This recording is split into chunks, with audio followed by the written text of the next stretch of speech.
unbelievably great news for Villa. I know. And do you know what? Forest, they should be proud, Forest. They 25 years they were in the Championship, 25 different managers. They had a dodgy start of the season, finished well, lost in the semi-final, nothing to be ashamed of. Mm-hmm. I mean, they'll be disappointed that the way it happened, but well done to Villa, all the fans, a lot of my mates, Villa fans. Unai Emery deserves it.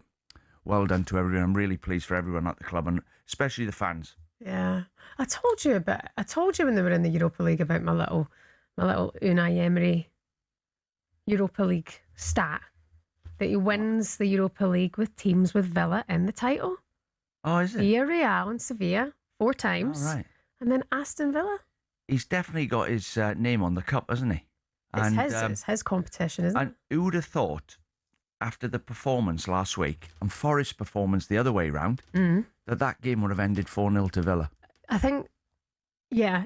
Gabby mentioned it last night in the sports bar, an element, maybe a stage fright from Forest, but John McGinn was the difference, what Villa were missing at the weekend, and Gibbs White being missing for Forest was they what missed him. they were lacking, so that's football. But I mean, Villa Park was jumping, and John McGinn, I keep thinking about his wee mum, Mary McGinn from Clydebank, my sister's netball coach, and think, oh God, she must be proud as punch this morning. Yeah, well, he scored 2 great goals and could have had a few more, but played well. Great attitude. Brilliant. Drives the team on. And you got to think Villa are doing unbelievably well. Now they've got to make sure they keep hold of Unai Emery. Yeah. And keep hold of Morgan Rogers and John McGinn. Yeah. And Ollie Watkins. I'm pleased for him as well. Cut his head open last night. Mm-hmm. Then scored a goal. Do you know, I quite like when they would just tie their head up and crack on and then score. Like Terry Butcher, remember? Yeah, the blood's pouring out his head. Not quite as intimidating, but yeah, I've still got it, wrapped my head up, I'm going to keep going. Whereas others would be like, my head's sore.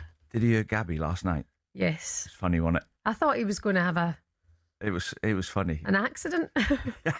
He lost his mind. Yeah, he's... was he supposed to be on with you today? I'm off the bench for Gabby. No, Gabs is on at 10. All right. Ray apparently is not feeling well. Ray Parler, okay. But he probably just can't be arsed with me, which is fair. Well, I was warming up on the M1. Love that from stretching, and I got the call. Were you waiting? Well, I weren't waiting, but I couldn't say no. Yeah. I knew you were on, so I thought, better get there. I was like, get Dean. Alan Brazil. Pay what you can. Alan Brazil's getting well, so I can't wait to see all the best to Alan. Aye, can't wait to see him. He's feeling better. Everyone is worried about him, but he's feeling better. Have you spoken to Alan on the phone? Yeah. Yeah. Yeah. So we've had a good couple of days at Chester Races, weren't we? We were. We were up with Michael Owen the other day. How good's Michael Owen's yard? I was saying it's like Soho Farmhouse, but for a horse. It's like that really stylish, bougie, that's posh horse stuff. Yeah. That's not your average stable. No. And then even he World had his class. boots on him. He loves it, Michael. Yeah, you could tell he was obsessed. See, once you get interested in the bloodline, the breeding of the horses, it's a different world to gambling. It's a different world. Some people love the gambling part of it, and some people just love the breeding of the horses. Well, he's got a number of horses, obviously. There, I said to him, do you have a favourite horse? And he was like, yeah, there's this one called the Gentleman. And he said it's the way he acts and behaves and the way he leads other horses. He's like, it's just a really nice personality. Yeah. And I said, Michael, why the long face? Hey! Oh, Shebahn. Sorry. Shebahn. But anyway, no more horsing around. Oh, well, you could have warned me you were going to throw them in. Let's crack the whip and get on with it. Hey, what about...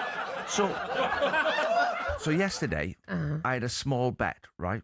I was thinking, Hugo Palmer, Michael Owen's trainer, they had 10 runners yesterday. Right. So I thought, he's going to get some winners, because Michael said to me, we'll do better the next day, not the first day, the second day. So I thought, I'll do a Canadian. Do you know what a Canadian is? No. 26 bets, 5 horses. Why is that called a Canadian? I don't know why it's called a Canadian, but it's just 26 bets. So you put 5 horses, right, in like a Yankee. He's actually bankrupt this morning, Dean. No, a Yankee. So there's a Yankee, which is 4 horses. Right. So there's combinations of doubles and trebles and a 4-timer. They're all different little bets. So there's 26 in a Canadian. Right. So put his first 5 runners in. 26 bets, 5 horses. 26 bets. So there's 26 in a Canadian. So there's 26 little bets. So there's 26 in a Canadian. So put his first 5 runners in. So put his first 5 runners in. I didn't even look at the form.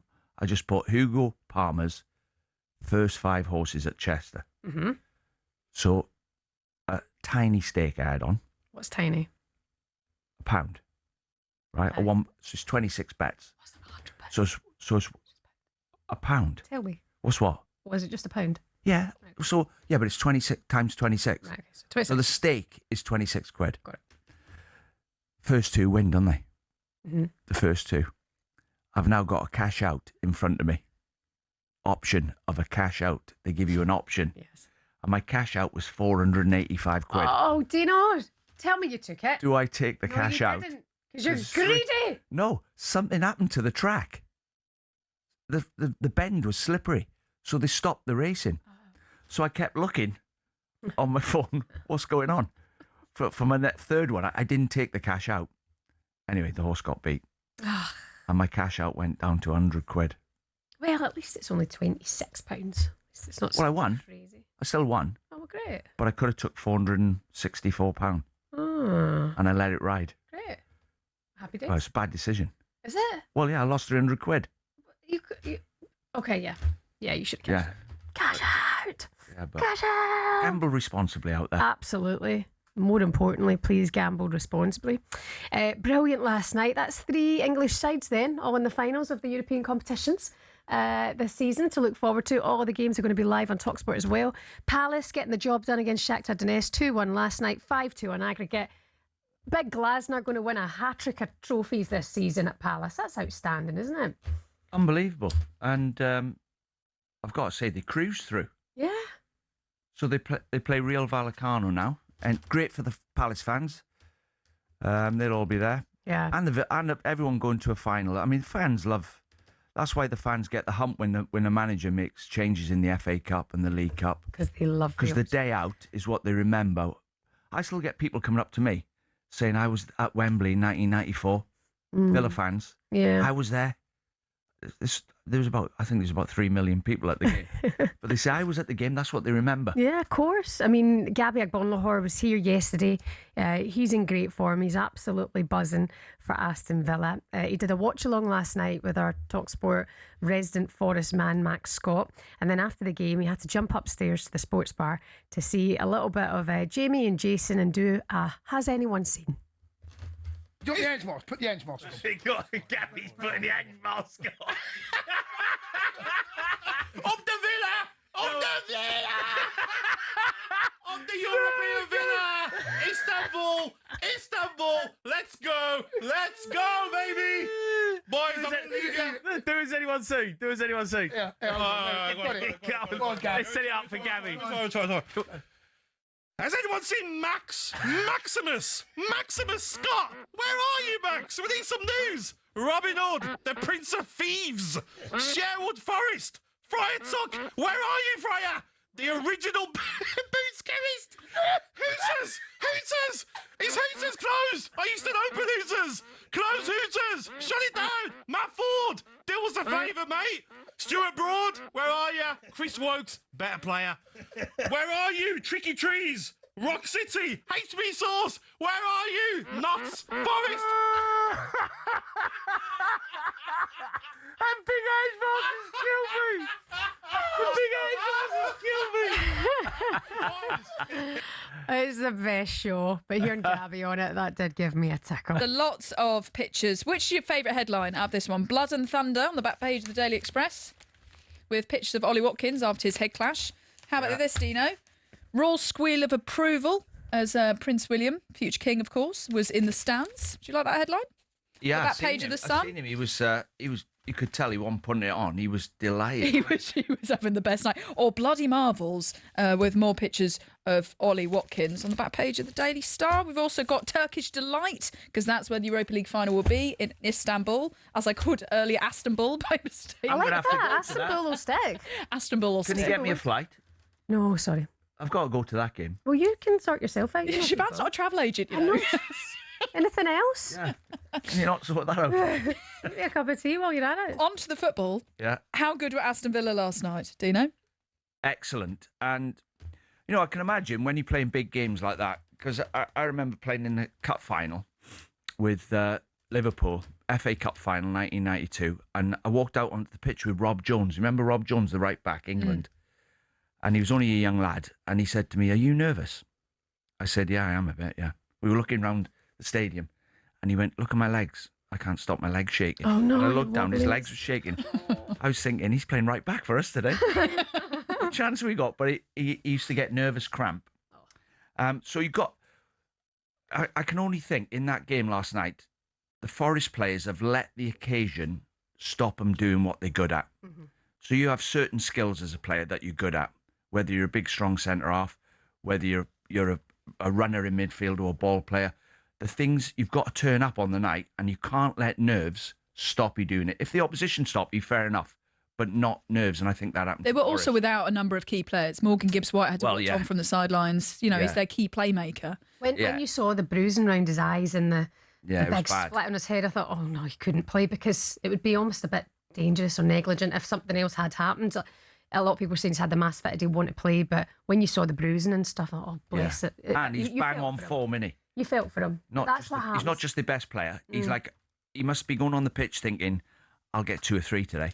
He's got that feeling. But so they missed him. A number of the other headlines, just to bring you quickly, that's going to sting. Arsenal fans are facing a staggering bill of up to £15,000 to get to the Champions League final. Pictures, we've also got to give a lot of love to Crystal Palace, reaching the Conference League final. Sar's star, Eagles Dare to Dream, as red-hot Ismaila Sarr seals final spot. And also just one to bring you a little bit off-piste here, but as we were at Shebahn, you're at Michael Owen's stables in midweek. Michael Owen says that Liverpool should turn to Jared Bowen to replace Mo Salah this summer. Where'd you sit on that? I was there when he said it. Did you know I was? The number to get in touch this morning, we've got James, the Villa fan, with us now. Good morning, James. Congratulations, sir. Morning, James. Up the Villa. Up the Villa. Up the Villa. Come on, Dino. What a result last night. Honestly, Oh, brilliant. I've been supporting this club since I was about 10, 11-year-old. I remember my first game I went to, it was a 0-0 draw with Leeds. No matter what the game was, the club just got me hooked from then. And unfortunately, it didn't work out in the Martin O'Neill era, which we all know was probably one of the best sides that we have had in Premier League era. But apart from this one, and if we win, Unai Emery for United, honestly, he should have the freedom of Birmingham, I think. Well, when you consider when he took over from Steven Gerrard, and I just thought, that's a bit harsh sacking Steven Gerrard. I remember thinking that, so I was wrong. And they got Unai Emery in, and he's transformed the club. Yeah. You see him on the side of the pitch. That reflects in the way his team plays, his determination. You can imagine him at home, not talking about anything bar football. And last week he got a bit of criticism for changing the team, leaving a few players out, but he got it spot on again last night. Yeah. James, do you think you can win it? Is this your trophy now? And will you be getting to the final? I wouldn't. I'd say it's the best ever chance we've got, and unfortunately, no, I probably won't be able to get the time off work. So I'll still find somewhere to go and find it. I'll be watching it. Don't worry, through my hands. Good for you. No, listen, it's brilliant news for you this morning. For everybody making a final, it is a huge achievement. So well done to the fans and, of course, Villa this morning. James, have a great day today. Thank you very much for your call. Max Scott, I mean, he's a big fella as well. He's massive. He's just sitting there like he's on the verge of tears. No, but Forrest is in his heart, wedged in there, and that would have really hurt him. And Gabby's celebrating there. You could tell that heart, Max, last night. Pleased to say, to go through it all with us, we've got Villa fan and broadcaster Dan Bardell and talkSPORT reporter and Forest fan Max is with us again this morning. Max, mate, I'm just watching that video. Are you okay? Yeah, look, it's a sickener, innit? It's heartbreaking, particularly having gone a goal ahead and gone into the game 10 unbeaten. But I said it last night, I took my medicine on the sports bar. Villa deserved it. They were absolutely class on the night. That performance from John McGinn was unbelievable. And Forest clearly missing their talisman, Morgan Gibbs-White. I'm sure you've seen the picture of him on the subs bench, clearly knowing he was unable to play with his head in his hands. I think that sort of painted the picture for every Forest fan in the country last night. Yeah, shocking. I think the fans will just be disappointed, Max, and along with you, that you've just gone out with a whimper. Really, some of the players. Milenkovic, what was he doing? Pulling. How do you think you can get away with that? You know it's going to go to VAR. That's just pressure. It's got to be pressure. Panic. Yeah. But they deserve to win, I thought, Villa. Dan Bardell, come on in and join us this morning. How are you feeling? I can see your little wry smile there. Try not to be too in Max's face, but you can celebrate. That's fine. No, Max and I spoke last night, and there's a lot of respect between me and him, and I think there's a lot of respect between Villa and Forest as well. Max said last night that he hopes Villa go on and win it. I'd be the same if it was Forest, but I just think from the moment the players walked out, that atmosphere, and I saw Emi Martinez running towards the Holte End, I knew we were going to win. Sometimes you just know that atmosphere was something else, and I think the crowd galvanised the players at the start, and then from that minute, really, the players were absolutely superb. McGinn was unbelievable. Emi Buendia probably had his best game in a Villa shirt. Watkins led the line so well as well. So I'm absolutely delighted, but I'm not going to be like Gabby. What Gabby was with Max last night. I think Gabby celebrated the third and fourth John McGinn goals more because he knows McGinn will sort him some tickets out for Istanbul. Yeah, good point. Well, you can't, because football slaps you in the face, doesn't it? Comes back and haunts you. Yeah. Gabby's just rubbing it in there. Max, you done well there, mate. You did not do to well bite. not to belt him one. No, look, it's all part of the game. You know, it's a game of opinions, and when your team, I mean, the amount of people that said, you know, why didn't you give Gabby and Jamie a big slap? I just think, well, partly because it's my job, and partly because that's what football is, isn't it? You know, when your mate's team scores against you, they're going to go mental, and that's all what it was. So yeah, it's all good. Max, what happens next? Because you know, Vitor's your fourth manager of the season. We know that Evangelos Marinakis is quite an emotional, reactionary guy. I mean, is he still the guy moving forward? I would take it he would be. Yeah, look, let's see how the season plays out. I think if Vitor Pereira would have taken us on to a Europa League win, then without a doubt he'd have been the manager next season. You know, what Vitor Pereira's done still, regardless of last night, reminder, he did it yesterday without Murillo, Sangare, Ola Aherne, Morgan Gibbs-White. That was even more of a second-string 11 than the one that faced Chelsea, you could argue, with a centre-back at right-back, etc. So what Pereira's done for this club has been incredible. 6 points clear of relegation with 3 to go. We've got to go and get the job done now. We've got to hope Arsenal beat West Ham and then try and get something from Newcastle, which I think is going to be a really tough ask, Shebahn, because I'd be surprised if Gibbs-White played on Sunday. You could see the state of his face, bless him. It was all swollen, 2 black eyes, 20-odd stitches, whatever it is. So they've got to go and sort of pick themselves up, dust themselves off. However, there's been historic interest in Marco Silva, who I know has been linked to the Chelsea job. But I wouldn't be surprised, perhaps, if there is some movement in the summer to maybe get a long-term successor to bring the club maybe a little bit more stability than we've had this season. Max, the big picture is, and the positive outlook is, Nottingham Forest were in the Championship for 25 years, struggling to get up, changing managers. The big picture is, it looks like you're going to stay in the Premier League again, and you've just got knocked out of a European semi-final, and someone's got to get beat on the day. Well, Dino, I'm glad you said it, mate, because I said it last night, and you know it's taken by fans in different ways. You know, if you'd have told me 5 years ago or 4 years ago when we were bottom of the Championship and Steve Cooper took over that we'd be in a European semi-final, I'd have bit your hand off. And I know it didn't end the way we wanted it to, but to be able to go to the game with my sister, who I've been watching Forest with all my life, her and my dad, last week, was still a special moment. And the fact that this group of players have galvanised and brought themselves together under their fourth manager of the season, done what they've done over the last 10 games, is still something special. I've still got to go to Europe and watch Forest like my dad did and like generations of Forester fans did 40-odd years ago. So the club have still come an incredibly long way. And I'd rather than be bitter about one performance, which, yes, was terrible, I'd rather celebrate how far my club has come. Good man, spot on. Max. Very well said. Listen, go and get a nap. We'll see you back in the office later on. Dan Bardell, go and book your tickets to the final and enjoy the celebrations as well. Guys, thank you so much. Thank you. Cheers, guys. Thanks for coming on with us this morning. You're listening to talkSPORT Breakfast.